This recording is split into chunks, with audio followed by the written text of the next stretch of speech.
Welcome to Tanman tasty Rosei. Hello hi जय श्री जगन्नाथ। आशा करुच्ची आपण मैंने बहुत भले थे।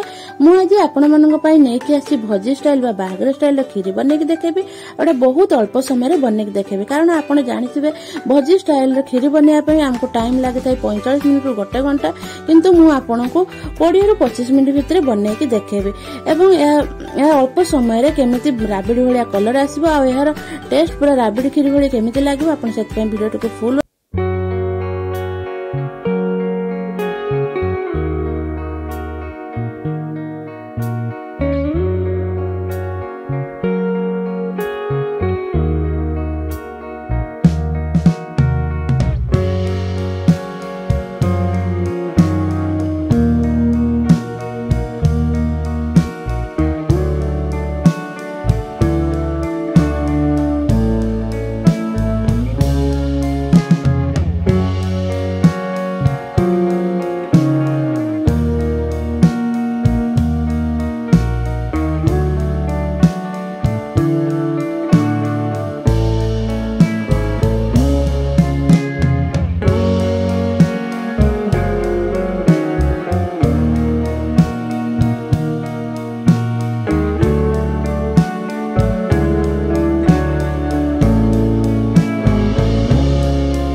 देखो ये मो गैस फ्लेम स्लो कर देती। स्लो कर सारा पर मिल्क पाउडर अमूल पाउडर जो क्षीर सहित मिक्स करती देदेली। तापर गैस फ्लेम टे हाई करदे। हाई करके मिक्स करवा गैस मिक्स कर फुटिया छाड़ी देती।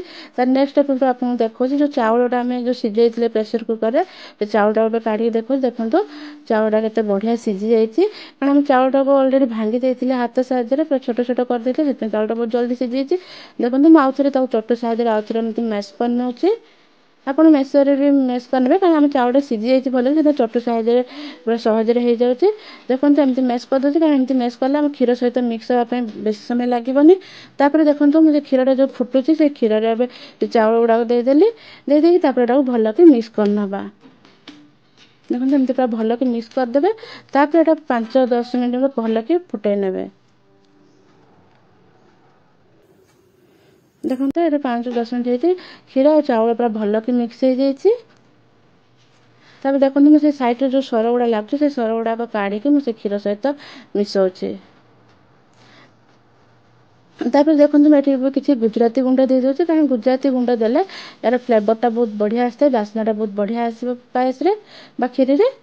ତାପରେ ମିକ୍ସ କରିଦେଲି। ମିକ୍ସ କରିସାରିଲା ପରେ ଏଠି ମୁଁ କିଛି ମିଲ୍କ ମେଡ୍ ଦେଉଛି, କାରଣ ଏଇଟା ଆମେ ରାବିଡ଼ି ମାନେ ରାବିଡ଼ି ଇଏରେ କରୁଛେ, ରାବିଡ଼ି ଭଳିଆ କେମିତି ଲାଗିବ, ସେଥିପାଇଁ ଆମେ ଏରା ଟିକେ ମିଲ୍କ ମେଡ୍ ଦେଲେ। ମିଲ୍କ ମେଡ୍ ଦେଇକି ଆଉ କିଛି ସମୟ ଏଟାକୁ ଫୁଟାଇ ନେବା। ମୁଁ ମିକ୍ସ କରିଦେଲି ମିଲ୍କ ମେଡ୍ ଦେଇକି। ତାପରେ ଏଇଟା ଆଉ 5 ମିନିଟ୍ ଫୁଟାଇ ନେଲି। 5 ମିନିଟ୍ ଫୁଟାଇ ନେଇ ସାରିଲା ପରେ ସେଥିରେ ମୁଁ ଏବେ କିଛି ଚିନି ଦେଇଦେଲି। ଏଠି ମୁଁ 1 କପ୍ ଚିନି ଦେଲି। ଆପଣ ଚିନି ଆପଣଙ୍କ ମାନେ କେତେ ମିଠା ଖାଇବେ ଆପଣ ସେଇ ହିସାବରେ ଚିନି ଦେବେ। ଏଠି ଚିନି ଆପଣ ବେଶୀ କମ୍ କରିପାରିବେ, ଆପଣ କେତେ ମିଠା ଖାଇବେ। ମୁଁ ଏଠି 1 କପ୍ ଚିନି ଦେଲି। ତାପରେ ଏଟା ଭଲକି ମିକ୍ସ କରିକି ଏଟା ଫୁଟିବା ପାଇଁ ଆଉ 5 ମିନିଟ୍ ଛାଡ଼ିଦେଲି। ଦେଖନ୍ତୁ ଚିନିଟା ଭଲକି ମିକ୍ସ ହେଇଯାଇଛି। ତାପରେ ଏ କରେଇଟା ଏବେ ମୁଁ ସାଇଡ଼୍କୁ କାଢ଼ିଦେବି। ସାଇଡ଼୍କୁ କାଢ଼ି ଦେଇ ସାରିଲା ପରେ ନେକ୍ସଟ ଷ୍ଟେପ୍ ମୁଁ ଆପଣଙ୍କୁ ଦେଖାଉଛି। ଦେଖନ୍ତୁ ମୁଁ ଏଠି ଗୋଟେ ତଡ଼କା ପ୍ୟାନ୍ ବସାଇ ଦେଇଛି। ତାପରେ ତଡ଼କା ପ୍ୟାନ୍ରେ ଏଠି ମୁଁ 3 ଚାମଚ ଘିଅ ଦେଇଦେଲି। ଘିଅ ଦେଇ ସାରିଲା ପରେ ସେଥିରେ ମୁଁ ଏବେ କିଛି ଡ୍ରାଏ ଫ୍ରୁଟ୍ ଦେଇଦେଉଛି, କାଜୁ ଆଉ ଆଲମଣ୍ଡ ଦେଇଦେଉଛି। କାଜୁ ଆଲମଣ୍ଡଟାକୁ ଭଲକି ଫ୍ରାଏ କରିନେବା, କାରଣ ଆମେ ଯେଉଁ କ୍ଷୀରିରେ ମିଶାଇବା, ସେଥିପାଇଁ କାଜୁ ଆଉ ଆଲମଣ୍ଡଟାକୁ ଟିକେ ଫ୍ରାଏ କରିକି ମିଶାଇଲେ ଏଇଟା ଭଲ ଲାଗିବ ଖାଇବାକୁ। ଦେଖନ୍ତୁ ମୁଁ କାଜୁ ଆଲମଣ୍ଡଟା ଭଲକି ଫ୍ରାଏ କରିନେଇଛି। ତାପରେ ଏବେ କାଢ଼ି ନେଉଛି। ମୁଁ କାଢ଼ି ଦେଇଛି। ତାପରେ ସେଇ ଘିଅରେ ମୁଁ ଏବେ କିଛି ଚିନି ଦେଇଦେବି। ଦେଖନ୍ତୁ ସେଇ ଘିଅରେ ମୁଁ ଏବେ 1 ଚାମଚ ଚିନି ଦେଇଦେଲି। ତାପରେ ଚିନିଟାକୁ ପୁରା ଭଲକି ଗରମ କରିନେବା ତାର କଲର୍ ଆସିବା ପର୍ଯ୍ୟନ୍ତ। ଦେଖନ୍ତୁ ଚିନିର ଏବେ କଲର୍ ଆସିଗଲାଣି। ଏଇଟା ବେଶୀ ପୋଡ଼ିବେନି ଚିନିଟାକୁ, ଜଷ୍ଟ ଲାଇଟ୍ ବ୍ରାଉନ୍ ହେବା ପର୍ଯ୍ୟନ୍ତ ମାନେ ଇଏ କରିବେ, ରଖିବେ। ବେଶୀ ପୋଡ଼ିଦେଲେ ପିତା ଲାଗିବ। ତାପରେ ସେଇ ଯେଉଁ ଚିନି ଆଉ ସେ ଯେଉଁ ଘିଅ ଯେଉଁ ଆମେ କରିଥିବେ ସେଇଟାକୁ ଏବେ ମୁଁ ଏଠି କ୍ଷୀରିରେ ମିକ୍ସ କରିଦେଉଛି। ଦେଖନ୍ତୁ କ୍ଷୀରିରେ ମିକ୍ସ କରିଦେଲି। ମିକ୍ସ କରିକି ଏଇଟା ଭଲକି ଏବେ ମିକ୍ସ କରିନେବା। ଦେଖନ୍ତୁ ଏବେ ଦେଖନ୍ତୁ ପୁରା କ୍ଷୀରିର ପୁରା ଲୁକ୍ଟା ପୁରା ଚେଞ୍ଜ ହେଇଗଲା, ପୁରା ରାବିଡ଼ି ଭଳିଆ ଦେଖାଗଲା। ତାପରେ ଏବେ ମୁଁ ସେଥିରେ ଏବେ କିଛି ଯେଉଁ ଡ୍ରାଏ ଫ୍ରୁଟ୍ ଯେଉଁ କାଜୁ ଆଲମଣ୍ଡ ଫ୍ରାଏ କରି ରଖିଲେ ସେଟାକୁ ମିକ୍ସ କରିଦେଉଛି। ମିକ୍ସ କରିକି ଏଇଟା ଆଉ 2 ମିନିଟ୍ ପର୍ଯ୍ୟନ୍ତ ଫୁଟାଇ ନେବା। ଦେଖନ୍ତୁ ମିକ୍ସ କରିଲି। ତାପରେ ଆଉ 2 ମିନିଟ୍ ପର୍ଯ୍ୟନ୍ତ ଫୁଟାଇ ନେଉଛି। ଦେଖନ୍ତୁ 2 ମିନିଟ୍ ଫୁଟାଇ ନେଇଛି। ଆମର ଏବେ ରେଡ଼ି ହେଇଛି। ମୁଁ ଏବେ ଗ୍ୟାସ୍ ବନ୍ଦ କରିଦେଇଛି। ତାପରେ ଥଣ୍ଡା ହେଲା ପରେ ମୁଁ ଆପଣଙ୍କୁ ଦେଖାଉଛି। ଦେଖନ୍ତୁ କ୍ଷୀରିଟା ଆମର ପୁରା ରେଡ଼ି ହେଇଯାଇଛି, ପୁରା ଥଣ୍ଡା ହେଇଯାଇଛି। ଦେଖନ୍ତୁ ଆପଣ ଦେଖିକି ଜାଣିପାରୁଥିବେ ପୁରା ଭୋଜି ଷ୍ଟାଇଲ୍, ବାହାଘର ଷ୍ଟାଇଲ୍ରେ କ୍ଷୀରି ହେଇଯାଇଛି। ଆପଣ କ୍ଷୀରିଟା ଦେଖିକି ଜାଣିପାରୁଥିବେ।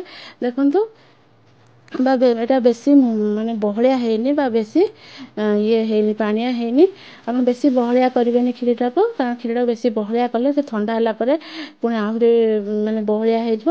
ସେଥିପାଇଁ କ୍ଷୀରିଟାକୁ ବେଶୀ ବହଳିଆ ବା ବେଶୀ ପାଣିଆ କରିବେନି। ଆପଣ କ୍ଷୀରିର ଷ୍ଟ୍ରକ୍ଚର୍ ଦେଖିକି ଜାଣିପାରୁଥିବେ କେତେ ବଢ଼ିଆ ଦେଖାଯାଉଛି, ପୁରା ରାବିଡ଼ି ଭଳିଆ ଦେଖାଯାଉଛି। ଆପଣ ଖାଇଲେ ବି ଏଇଟା ପୁରା ରାବିଡ଼ି ଭଳିଆ ହିଁ ଲାଗିବ।